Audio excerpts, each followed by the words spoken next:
తెలుగు వారి number 1 choice Telugu matrimony. Tadepalli YCP కార్యాలయంలో పేర్ని నాని మాట్లాడుతున్నారు. ఇప్పుడు లైవ్ చూద్దాం. ఎంతమందిని చంపేస్తున్నారు మీరు? సింహాచలంలో గోడ కట్టించారంట. గోడ ఎవరు కట్టించారయ్యా? పోలీసు శాఖని, లా అండ్ ఆర్డర్ని కాకుండా మిగతా అన్ని శాఖల్లో ఏలెట్టి గిరగిరగా తిప్పేటువంటి ఒక పెద్ద మీ ట్రబుల్ షూటర్ అని ఫీల్ అవుతున్నటువంటి ఒక మంత్రి గారు ఉంది. ఆవిడ దగ్గరుండి కట్టించింది. ఆ గోడ ఏదో వాళ్ళు కడుతున్నప్పుడు పడినా బాగుండేది, పరిశీలన చేస్తాకు వచ్చినప్పుడైనా బాగుండేది, రాష్ట్రానికి దరిద్రం వదిలేదు. ఇవాళ చచ్చిపోతే మీకు బాధ్యత లేదా? కాంట్రాక్టర్ బాధ్యత. తిరుపతిలో దర్శనానికి క్యూల్లో టికెట్లు ఇచ్చేదానికి తొక్కిసలాట్లో తిరుపతిలో అసూలు బాయటమా? 30 మందా? ఎంతమంది? 9 మందా? 9 మంది ప్రాణాలు గాలిలో కలిసినాయి. అంటే దేవుడు దర్శనానికి వస్తే వాళ్ళ సరాసరి దేవుడి దగ్గరికి పంపించినటువంటి చరిత్ర మీ పరిపాలన. నిన్నగాక మొన్న గుడిలో చచ్చిపోతే ప్రైవేట్ గుడి అంటే, అరే రాష్ట్రంలో లా అండ్ ఆర్డర్ మీ నాన్న దగ్గర ఉందయా? సిగ్గు లేకుండా మాట్లాడుతున్నారు ప్రైవేట్ గుడి అని. చంద్రబాబు 75 ఏళ్ళు చంద్రబాబుకి సిగ్గు లేదు ఆ మాట్లాడతాకి. ఎంపటి తిరిగే మంత్రులకి సిగ్గు శరం లేదు. ప్రైవేట్ గుడి అయితే ఏంటి, ఏ గుడి అయితే ఏంటి? లా అండ్ ఆర్డర్ మీద కాదా ఈ రాష్ట్రంలో? అరే ప్రజలు ఏకాదశి రోజు దైవ దర్శనం కోసం కాశీబొగ్గులో తండోపతండాలుగా బయలుదేరుతుంటే మీ పోలీసు వ్యవస్థ ఏం చేస్తుంది? మీ పోలీస్ స్టేషన్లు ఏం చేస్తున్నాయి? మీ సిఐలు, డిఎస్పీలు, డిఐజీలు, ఎస్పీలు ఏం చేస్తున్నారు? వైసీపీ వాళ్ళ మీద తప్పుడు కేసులు పెడుతుంది తప్పితే ఏం చేస్తున్నారు మీరేం చెప్తున్నా? తెలీదా మీకు? చచ్చిపోతే ప్రైవేట్ గుడా?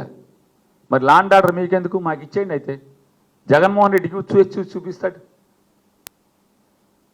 శాతకానాడు పరిపాలనలోకి వస్తే తప్పుడు ఆలోచనలోళ్ళు, డబ్బు మేయటమే పనిగా ఉన్నవాళ్ళు మీలాంటి వాళ్ళు ఇవాళ వెళ్తున్న ఏలుబడిలో ఇవాళ ప్రజలకు శాపం మీలాంటి వాళ్ళు.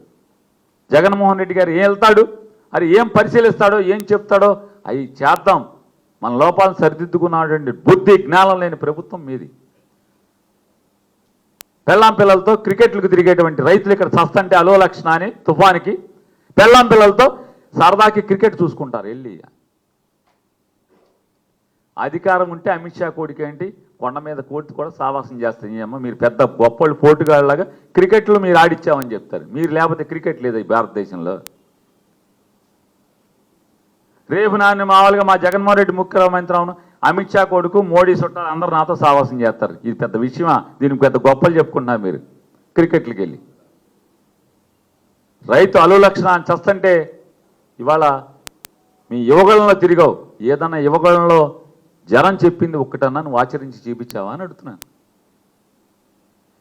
కాబట్టి బతికితే రాజకీయ నాయకుడు ఎవడైనా సరే అయితే రాజశేఖర రెడ్డి లాగా బతకాలి, లేదా జగన్మోహన్ రెడ్డి లాగా బతకాలనేది ఇవాళ ఈ ప్రజా సంకల్ప యాత్ర ద్వారా ఏర్పాటైన ప్రభుత్వం ద్వారా నిరూపించుకున్నారు. కాబట్టి 8 సంవత్సరాలు పూర్తి చేసుకున్న సందర్భంగా జగన్మోహన్ రెడ్డి గారికి, జగన్మోహన్ రెడ్డి గారి వైఎస్ఆర్ కాంగ్రెస్ పార్టీ కుటుంబ సభ్యులందరికీ కూడా శుభాకాంక్షలు తెలియజేస్తూ మళ్ళీ అదే స్ఫూర్తితో మళ్ళీ 2027 సంవత్సరంలో ప్రజా సంకల్ప యాత్ర మళ్ళీ పునరంకితం అవుతూ రాబోయే 2 సంవత్సరాలు 27 నుంచి 2 సంవత్సరాలు ప్రజల మనసుల్లో ఎన్ని బాధలున్నాయి, ఈ పాపాత్మలు, ఈ రాక్షసులు, ఈ అసుర మూకలు ఏమేమి వాళ్ళని కష్టాలు పెట్టారో, బాధలు పెట్టారో అవన్నీ తెలుసుకోవటం, వారికి ఏం కావాలో మళ్ళీ తెలుసుకుని గుర్తెరిగి 2029లో ఏర్పడబోయేటువంటి మరొక నయా ప్రజా సంకల్ప యాత్ర ద్వారా ఏర్పడే